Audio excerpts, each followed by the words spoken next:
Starby, get Like a ready. cheesecake yang manis bahagia, warna-warni harimu kan ceria. Let's go buy the cake cause it makes a lot more sweet, yeah. Buy the cake, make a lot more sweet, yeah. Duduk dengar kau bercerita, ku tutup dan lupakan derita. Berjalan bersama masa depan, coba tenanglah sebentar, tak perlu kau pikirkan. Oh kadang dunia tak memihak, namun kita bersama. We won't stop dreaming and believing until we can reach the stars. Come I get it, come I get it. This is still a coba dan nikmatilah. Come I get it, come I get it. Pastikan kau datang dan kemarilah. 1, 2, 3. Kau tak sendiri. 1, 2, 3. Together we'll Starby. Cheesecake makes a lot more sweet, yeah. Assalamualaikum warahmatullahi wabarakatuh. Perkenalkan, nama saya Tasya Putri Indra Pranisti. Saya berasal dari kelompok KKN Tematik Untidar periode 2 tahun 2021-2022 yang saat ini sedang KKN di Kampung Paten Jurang RW 17. Saya dari program studi S1 Ekonomi Pembangunan.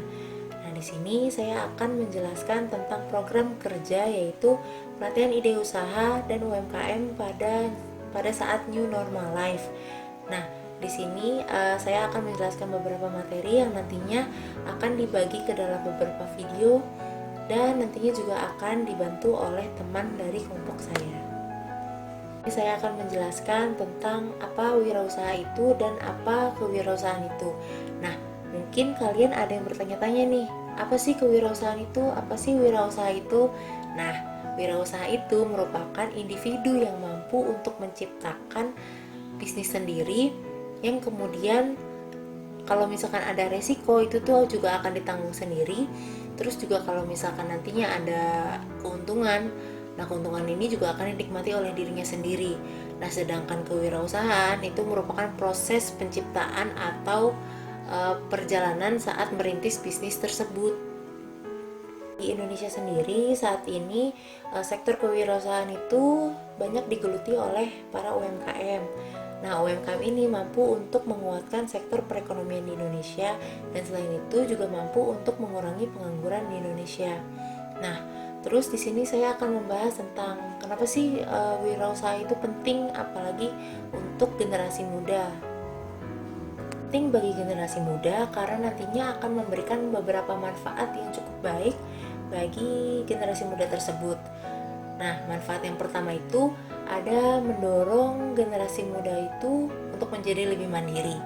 Karena ketika suatu individu itu memutuskan untuk memulai suatu usaha, nantinya mereka akan menghadapi berbagai permasalahan dan resiko. Nah, dari permasalahan ini mereka itu dituntut untuk mengambil suatu keputusan. Keputusan ini tuh diambil secara mandiri. Nah, sehingga nantinya akan terbentuklah kepribadian yang menjadi lebih mandiri, yaitu lebih efisien dalam mengatur keuangan. Nah, di sini karena ketika seseorang itu memulai suatu usahanya sendiri, maka mereka itu dituntut untuk lebih efisien. Nah, maksudnya di sini tuh dari segi pengeluaran, pemasukan itu kita tuh harus menghitung secara detail agar menghindari kerugian dan mendapatkan laba yang kita inginkan. Terhindar dari perilaku konsumtif. Nah, di sini maksudnya perilaku konsumtif itu membeli barang-barang yang kurang berguna sehingga nanti akhirnya akan menjadi mubazir. Nah, kenapa bisa terhindar dari perilaku ini? Karena ketika seseorang itu melihat barang yang ingin dibeli, nah mereka tuh akan merasa barang ini bisa nih dibikin lalu dijual lagi. Nah, itu kan nantinya akan mengurangi pengeluaran yang digunakan untuk membeli barang tersebut. Nah, terus juga ini kan menjadi peluang bisnis kan jadinya gitu. Terakhir yaitu membuat diri menjadi lebih kreatif. Nah, karena ketika seseorang itu memutuskan untuk menjalankan usahanya sendiri, maka mereka juga harus memikirkan bagaimana cara untuk mempertahankan bisnis tersebut. Karena seiring dengan perkembangan zaman, minat konsumen itu juga akan berubah-ubah setiap waktunya. Nah, oleh karena itu kita tuh juga harus melihat peluang pasarnya. Kita tuh juga harus melihat apa sih tren sekarang. Jadi kita tuh harus terus berinovasi agar mampu mempertahankan bisnis yang kita jalankan. Tentang bagaimana sih cara berwirausaha di era new normal, mungkin kalian itu akan bertanya-tanya, emangnya bisa ya berbisnis di era sekarang? Karena kan kemarin pas di pandemi itu semua sektor itu terdampak, juga drop kan jadinya, terus pendapatan juga jadi turun. Nah, jawabannya itu bisa karena kan di era sekarang ini semua masyarakat itu mengalami adaptasi baru, terus juga di seluruh sektor itu juga mengalami perbaikan baik dari segi ekonomi, kesehatan, dan lain-lain. Nah, nantinya ini tuh akan memunculkan peluang-peluang atau ide-ide usaha yang mungkin nantinya akan bisa dijadikan untuk ide usaha kalian. Nah,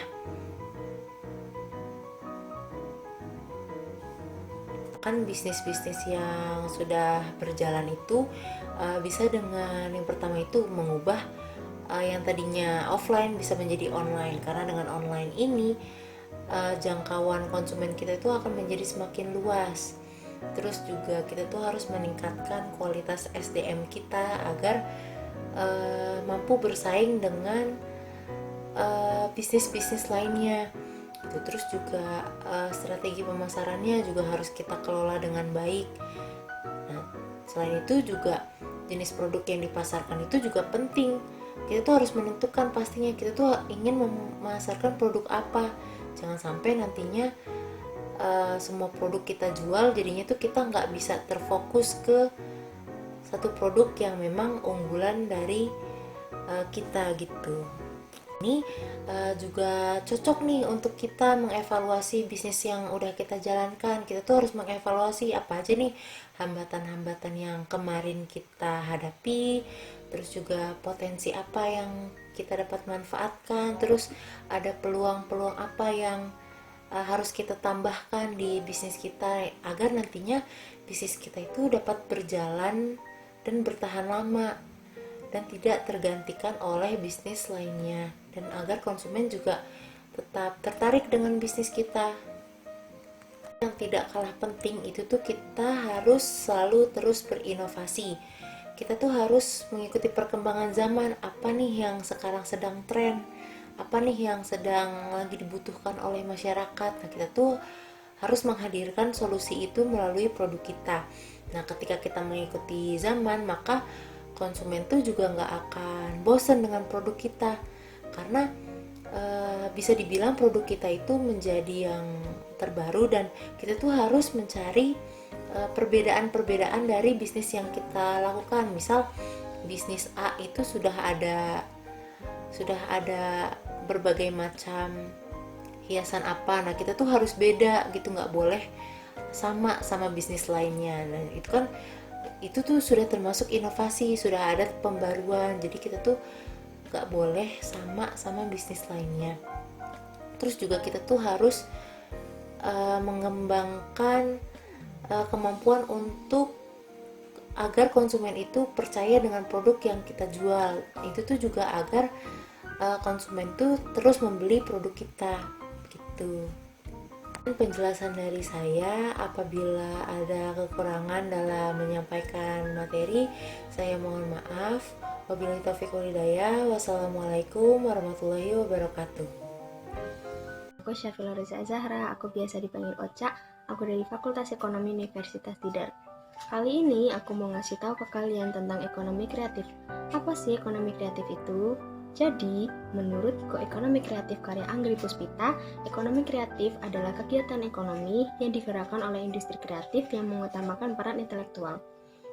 Industri kreatif sendiri digerakkan oleh para wirausaha yang memiliki kemampuan kreatif dan inovatif. Di Indonesia sendiri, istilah industri kreatif tidak digunakan, melainkan menggunakan istilah ekonomi kreatif. Pengertian ekonomi kreatif lainnya adalah kegiatan ekonomi yang didasarkan pada kreativitas, kemampuan, keterampilan, serta bakat individu untuk menciptakan nilai kreasi serta daya cipta yang memiliki nilai ekonomis yang dapat meningkatkan kesejahteraan masyarakat. Yang selanjutnya ada ciri-ciri ekonomi kreatif, yaitu ada 6 ciri-ciri ekonomi kreatif. Yang pertama adalah memiliki kreasi intelektual, yaitu dapat menghasilkan berbagai karya, kreativitas, keahlian, serta talenta. Yang kedua mudah tergantikan, karena banyaknya orang yang menciptakan hal yang sama sehingga daya kreasi tersebut dapat mudah tergantikan oleh yang lainnya. Yang ketiga adalah penyediaan produk dapat secara langsung dan secara tidak langsung. Yang keempat adalah memerlukan kerjasama antara pengusaha dan pemerintah sebagai pemegang kebijakan. Yang kelima berbasis pada ide yang kreatif dan inovatif. Dan yang terakhir adalah tidak terbatas dan tidak pernah habis. Yang selanjutnya adalah manfaat dari ekonomi kreatif. Jadi manfaat dari ekonomi kreatif itu ada banyak. Di antaranya adalah menciptakan lapangan kerja, menurunkan pengangguran, menurunkan kemiskinan, meningkatkan inovasi perilaku ekonomi di berbagai sektor, menciptakan kompetisi dalam dunia bisnis yang sehat. Yang selanjutnya adalah ada jenis-jenis ekonomi kreatif menurut Kementerian Pariwisata dan Ekonomi Kreatif atau Kemenparekraf. Terdapat 18 subsektor dalam ekonomi kreatif, yakni ada pengembangan permainan, arsitektur, desain interior, musik, seni rupa, desain produk, fashion, kuliner, animasi, video, fotografi, desain komunikasi visual, televisi dan video, kriya, perikanan, seni pertunjukan, penerbitan, dan yang terakhir aplikasi. Sekian yang bisa aku sampaikan. Terima kasih teman-teman. Dadah, jangan lupa like, comment, dan subscribe. Bye. Saya Pratantia Aviatri akan melanjutkan penjelasan mengenai bagaimana cara memunculkan ide bisnis bagi generasi muda di tengah pandemik. Saat ini banyak sekali generasi milenial dengan usia yang terbilang muda sudah memiliki berbagai usaha. Nah, tak hanya terbebas dari finansial, namun bahkan mereka sudah bisa bermanfaat lebih banyak untuk orang lain. Namun, untuk mencapai itu semua nyatanya sangat tidak mudah. Terdapat berbagai proses yang harus dilalui hingga mencapai titik saat ini, yang dimana proses itu memerlukan banyak rintangan. Nah, jika kalian sebagai generasi muda ingin memiliki usaha, maka kalian harus mendengarkan penjelasan dari kakak. Nah, untuk itu, usaha apa sih? Dan kalian bingung untuk menjalankan usaha apa aja?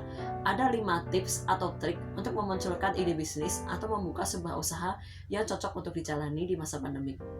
Yang pertama, kita melihat dulu masalah yang sering dialami oleh orang lain.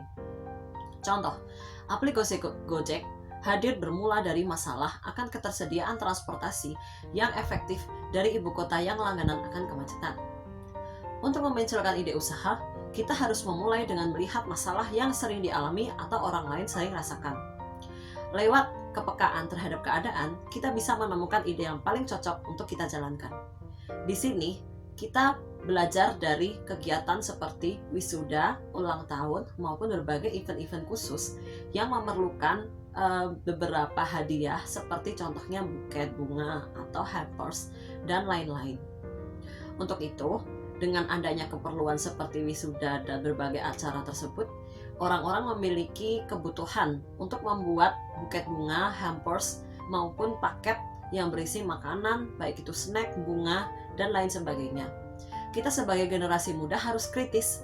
Kita bisa mempergunakan kreativitas kita untuk membuat buket bunga, hampers, maupun hal-hal seperti itu yang menjadi souvenir untuk dihadiahkan dan diberikan kepada anak-anak yang saat ini tengah wisuda di tengah dunia perkuliahan atau mengadakan acara ulang tahun dan sebagainya, maupun bisa untuk hari-hari keagamaan seperti hampers Idul Fitri dan Hari Raya Natal. Selanjutnya, tips nomor 2. Pahami kekurangan calon bisnis pesaing. Saat kuliner menjadi hal yang paling kita kuasai, kita harus mencoba untuk memahami apa kekurangan yang ada pada calon bisnis pesaing. Kita dapat melihat kekurangan pesaing dan kita dapat memunculkan ide baru yang lebih dibutuhkan oleh pecinta kuliner. Saat ini yang tengah booming adalah es krim berupa es kepal Milo. Sudah banyak sekali masyarakat yang berjualan es kepal Milo tersebut. Kita sebagai generasi muda harus kritis, harus bisa menyesuaikan keadaan sekarang, di mana masa ini banyak sekali anak-anak muda yang tertarik dengan es yang kekinian. Kita bisa memunculkan es yang lebih inovatif dibandingkan es kepal Milo tersebut. Seperti misalnya kita membuat sebuah varian baru, yaitu es pelangi maupun es lain yang memiliki konsep yang sebenarnya sama, tapi lebih lebih kita berikan sedikit variasi dan kreativitas. Kemudian yang ketiga, cobalah untuk perbanyak networking.